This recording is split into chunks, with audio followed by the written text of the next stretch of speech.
These are some of the Marula nuts. You might even remember the spot for those of you that join us very often. Earlier this season, when the Marulas were fruiting, about end of January, February, we had all these elephants around, and we'd see impala, baboons, and all kinds of things eating these fruits. This is one of the trees that was very popular. It had a lot of fruits on it.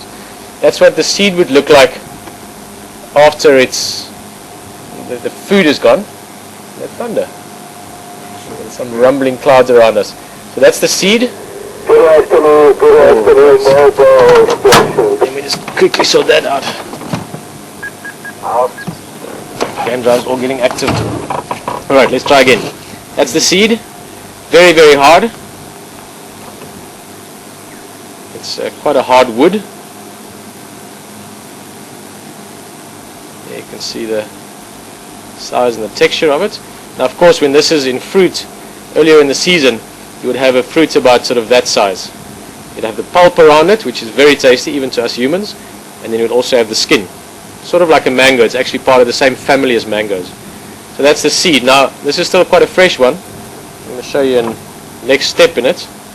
There's another one. You can see this one has still got a little bit of the sort of the fruit stuck onto it. So I'm going to try and open that just now. But that's what the little nut, or where the nut is. So the squirrels or mice, various things that eat these nuts, humans actually love these nuts as well. They chew a little bit, they break it open, and that pops off like an eye. There's another one on that side, and they get these nuts out of them. Very tasty. I'm just going to have a look. They're very tricky to get out, but this one might be... Yeah, I'll try and get this one out quickly. Take a few seconds. Some kind of sharp implement.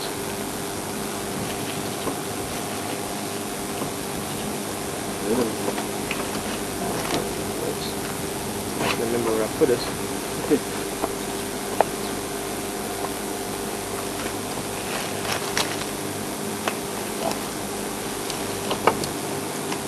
Sorry, I wasn't planning on doing this. Okay.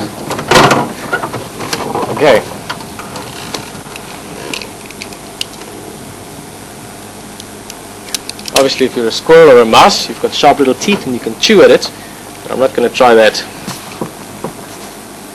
So it's not that I don't want to show you, but I need a firm surface here.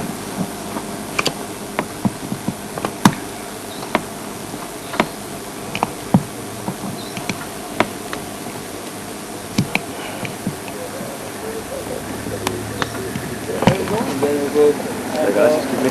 Ciao, hello everyone.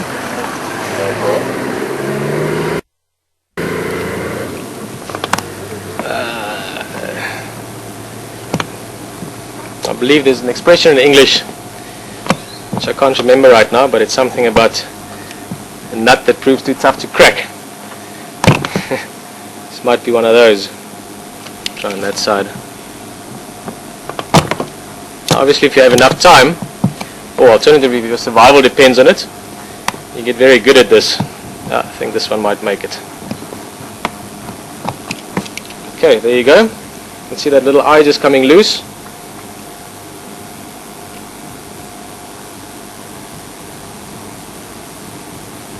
And that flicks out. There you've got the perfect little nut inside.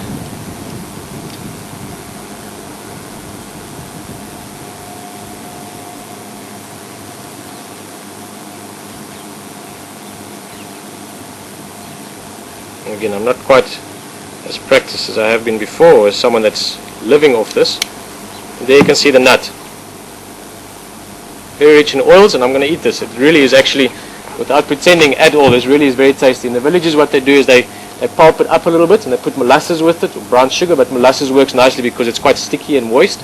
And they mash it up and it becomes like a peanut butter almost. Very tasty. And it really is fantastic. Just need a lot of time.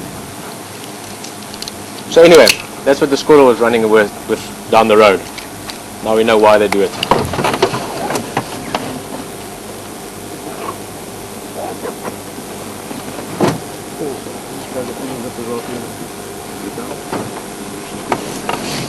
All right.